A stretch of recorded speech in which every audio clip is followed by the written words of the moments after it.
O compromisso de um deputado estadual é representar, fiscalizar e legislar.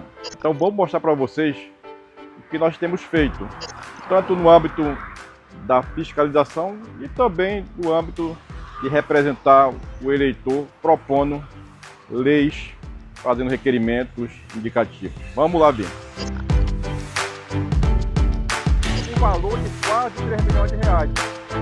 Que comece a obra e termine. Veículos sucateados, as embarcações estão abandonadas e com o tempo também vão se deteriorar. Estamos fiscalizando e cobrando do governo do estado que possa entregar essa obra também.